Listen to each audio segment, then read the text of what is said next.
Good morning, friends. Welcome to Adda 24/7. We are in Achievers MCQ series for BFM, and today's topic is yield curves. Yield curves is one of the important topics in BFM Module C, Treasury. So we'll be studying that and follow this video till the end. Okay, let's start. Firstly, download Adda 24/7 app on your mobile. In this app, you'll be getting premium study material plus live classes, ebooks, tests. What all you need for clearing CAIIB, you'll be getting it over here. So download it right now. Also, subscribe to Officers Adda 24/7 YouTube channel. In this channel, you'll be getting two things. Number one, latest updates on JIB and CIB, and number two, importantly, free YouTube series on all the subjects, like the one which you are watching right now. Okay, these are the two new batches coming up just now. Okay, within a week or 2 weeks they may start, but focus on these batches because exams are nearing and portion is new. 80% off is going on. Double validity on Mahapacks, that is also going on. Mahapack means 15 plus batches per subject. Okay, so follow that, follow the batches. Let's start. Yesterday I had given you an homework. The homework was this one. Which of the following statements is correct regarding yield curve risk? Correct. We want true. Huh? A bank needs to evaluate the movement in yield curves and the impact of curve on the portfolio value and income. Means every bank needs to evaluate the movement of yield curves. So every bank needs to keep a track of where the yield is going. What is yield curve basically? What is yield? Actually, what do you mean by yield? Yield means like this here. I'm going to explain you. See here, I'm having it. Let's come to the topic only. See this. I'm having this yield. Yield means what? Yield is the main point in this is it is a asking rate. Asking rate in any bond. If you see, in any bond there are two rates. One is asking rate and second is coupon rate, right? Coupon. Always remember, asking means which people want. Okay, and this coupon means what I give as a bank, what I am giving. Okay, so it's always the expectation versus the actual. So this curve, yield curve, is always plotted against the asking rate versus maturity period. Okay. Okay. Now I'll explain you just now once I complete this question.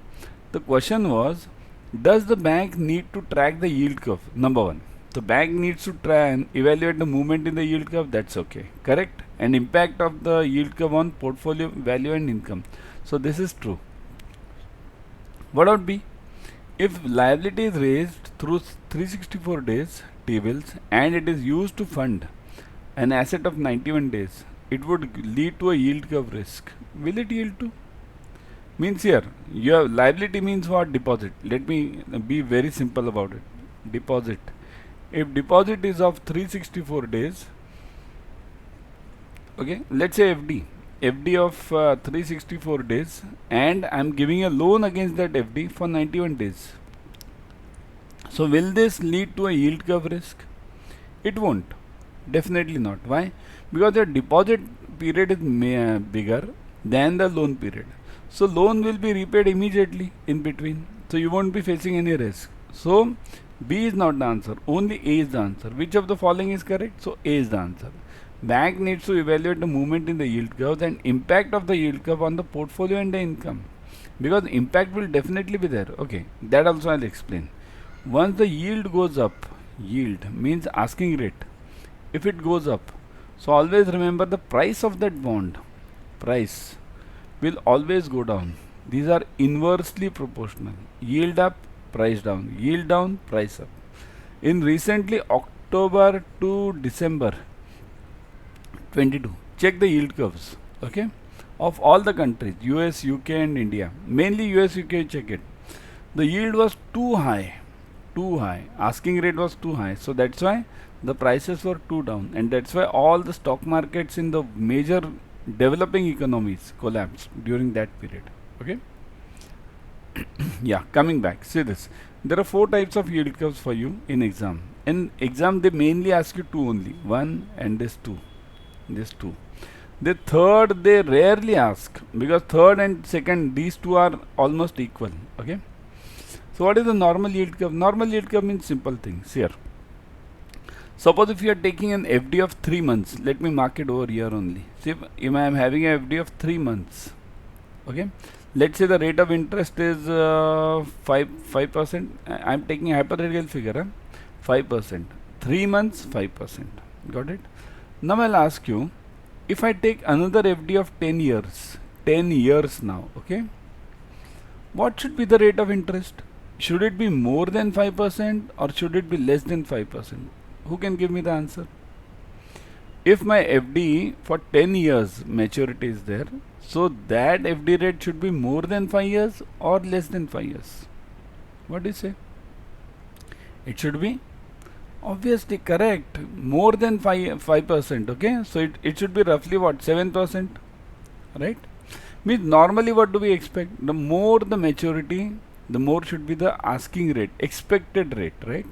So this is a normal yield curve. This is a normal thinking. Yield curve means what? It's a thinking, normal thinking process. But what is the inverse yield curve then? It says that if I'm having the FD of 3 months, let's say 3 months, and if the rate of interest is 5% over here, so people are expecting, look at this, people are expecting 10-year FD rates to be less than 5%, means they are expecting that the FD rates may go down by 1%. Okay, so this is expectation. Always remember, if you are expecting any country not to grow in future, so what will happen? You will expect a lower rate of returns from that country. Got it? It's that simple. So remember, yield means expected, asking what is expected by me, what I am demanding. So that is basically this yield curve. Always remember, when the country is slowing down, so what does it signify? Okay, what does it indicate? If it's an inverted yield curve, it means the country is not growing. In fact, not growing is not a correct word.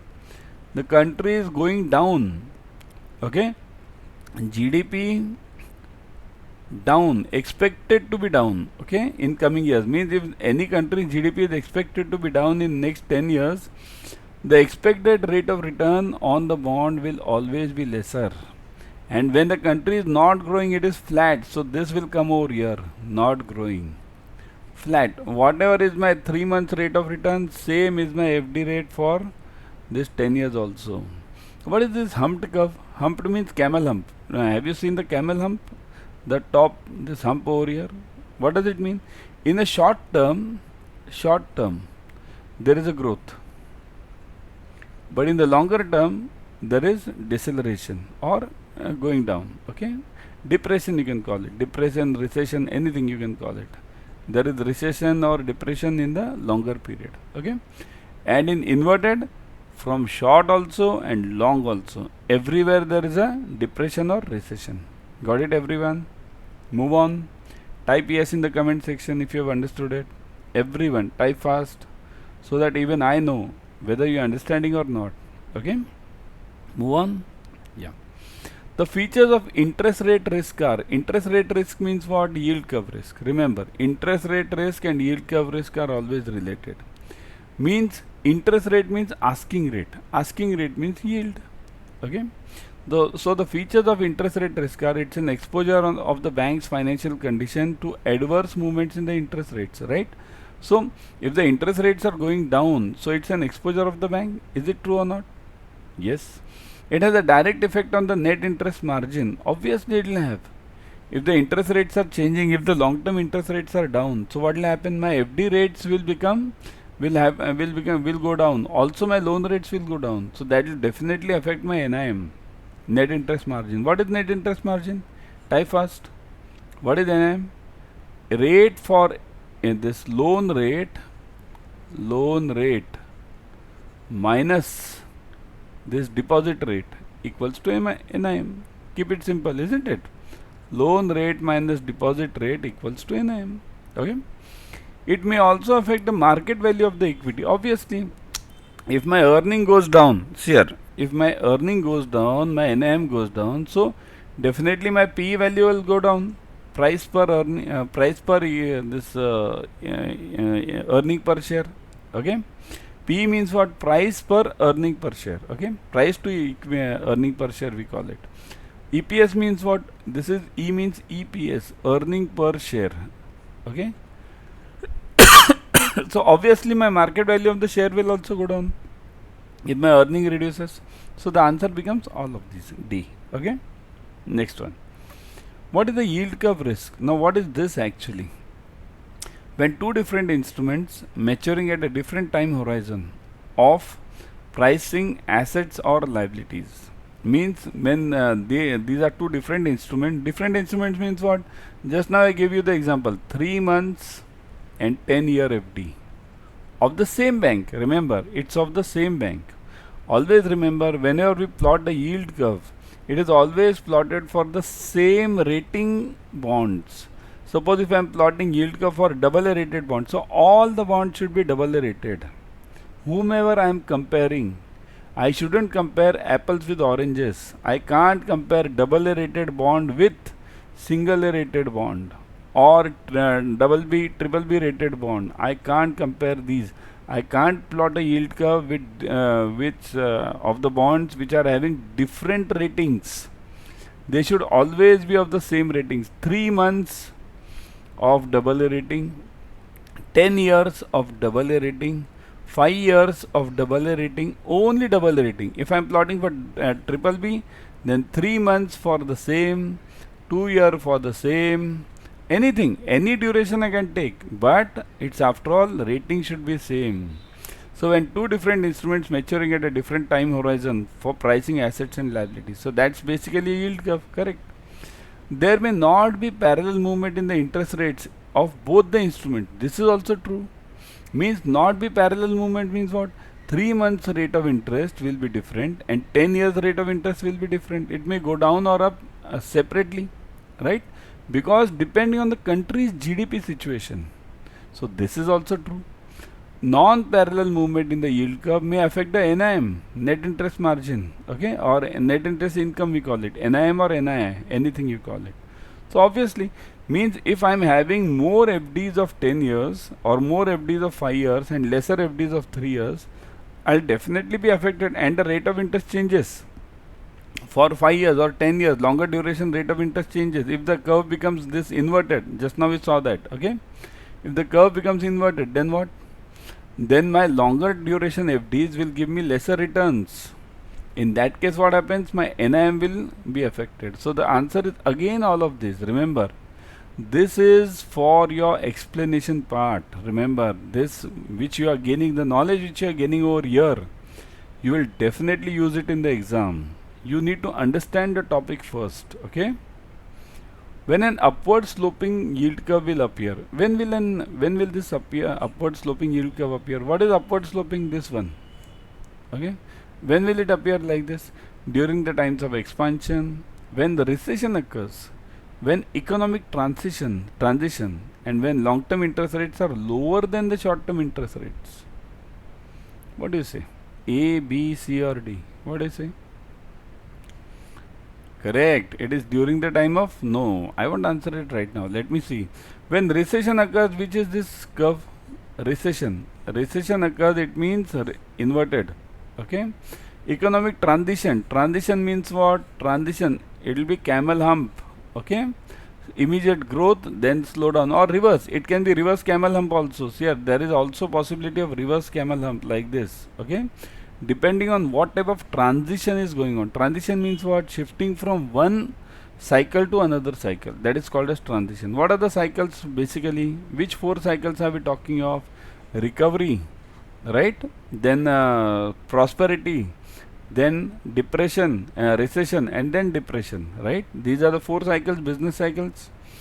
So during economic transition, we have this humped curve. And when long-term interest rates are lower than the short-term, that is basically the same again, this one. So B and D are same. So correct answer is A. During the time of expansion, we have this normal yield curve. Okay. Before going ahead, see this, 80% off and double validity is going on the new batches which are coming in. Join the batches ASAP. See, here in half an hour, when you can gain so much knowledge from this free YouTube series, imagine when you have a full class, how much knowledge will you gain from banking perspective and CIB perspective, both. Okay, so join the batches ASAP. Use the code Y432. All numericals, case studies, everything is covered. Okay, all the 4 subjects plus electives also. You have recorded videos for electives available. Okay, yeah, move on. Define a flat yield curve. Flat yield curve means short-term bond interest rates equal to long-term bond interest rates. So that is it the same? So answer is same. First only, short-term equals to long-term. What did we say earlier when we saw it? Flat. 3 months equals to 10 years. So same. So when short-term bond interest rates equal to the long-term interest rate, it becomes a flat yield curve. This is greater, this is separate. Okay, short-term is okay. Tell me the answer for this. Short-term greater than long-term rates. So that will be what? Normal or inverted? Give me the answer. Only one of the answers. Will it be normal yield curve or inverted yield curve when short-term is greater than long-term? Correct. Now we have got it. So when you have short term greater than long term, it is inverted. Okay. Remaining things okay. These once you understand the topic, C and D are simple. Okay. How do you define economic transition? Economic transition means what were the 4 phases or cycles I told you here? Remember, there are 4 cycles always in any economy. First one, you can start from anywhere. It's prosperity first. Prosperity. Okay. Then comes recession. Recession. After prosperity, always there is a recession. Then comes depression. Depression means huge recession. Okay. Depression. After depression comes recovery. Okay. Always remember, these are the only 4 phases in any economy. After recovery, again it goes to prosperity. It's like this, and the cycle continues. Everywhere it happens the same way. And accordingly, central bank of any country, means RBI, will change the interest rates accordingly. Okay. How do you define economic transition? Transition of an economy from recession to expansion. Okay. Or economy transition from expansion to recession. None of the answers are correct. Both the answers are correct. So what is the answer? A, B, or C, or D? Transition means what? See here, it is both, isn't it? Shifting from any of these phases is basically transition, isn't it? A yield curve that shows downsloped curve is what type of yield curve? Means downsloped means this one, which shows downsloped curve is what? Normal, flat, inverted, or this? All the yield curves show. This D is out. Okay. What about this A, B, C? Give me the answer fast. Which has downward slope, inverted slope is inverted yield curve. Correct. A yield curve that shows upward direction, which long maturity bonds have higher yield, means it is showing higher this one. Long term bonds are having higher maturity, means long term maturity bonds are having higher rate than the short term bonds. So that is what? Normal, flat, inverted, or D is out. So normal, flat, inverted. What is the correct answer? Everyone fast. Correct. It is normal yield curve. Normal means what? Short term bonds are having lesser rate, long term bonds are having higher rate. Now one for your homework. Which of the following statements is correct regarding the yield curve risk? Now this is what you have to search. Tomorrow I'll answer. Okay. When the interest rates are floating, banks may price assets and liabilities on different maturities such as T-bills, call money, and MIBOR. A bank need to evaluate the movement in the yield curves and the impact of the curve on portfolio value and income. If the liability is raised through 91 days T-bills and it is used to fund for 364 days, it would be a yield curve risk, and all of the above. Now this is what you have to search. Tomorrow I'll answer. Answer is very simple. Okay. Now let me show you how to use this code Y432 to get maximum discounts for this. Okay. Go to Adda 24/7. Okay. If you are having the app, join the app first. Okay. Go through the app. In the app you will be getting 1% extra. Okay. So go to Adda 24/7. Let me show you. Okay. You are now live on Adda 24/7. On Adda 24/7, click on JIB and CIB. Click on CIB 23. you'll see the batches. See this, the new batches coming up. Okay, click on this English batch, you'll see the details, all the dates, timings, everything. Plus you'll see study plans. Plus you'll see the fees. See this fees, 23,999. Click on view offers, put the code Y432. Y432. Remember, recorded videos are available, so if you miss out on any class, you can definitely get it back. Okay, you click on apply. Look at this. Okay, now you see 80% off you are getting, means 23,999 reduces to 4,799. You can go for Mahapacks also. Okay, what is the Mahapack? See this, 15 plus batches for per subject. Okay, click on this Mahapack. Let me show you this. Okay, click on JIB CIB Mahapack. Now click on CIB ka Mahapack. See this. Once you click on CAIIB ka Mahapack, you will see the details. All these details means 15 plus batches for all the CAIIB subjects.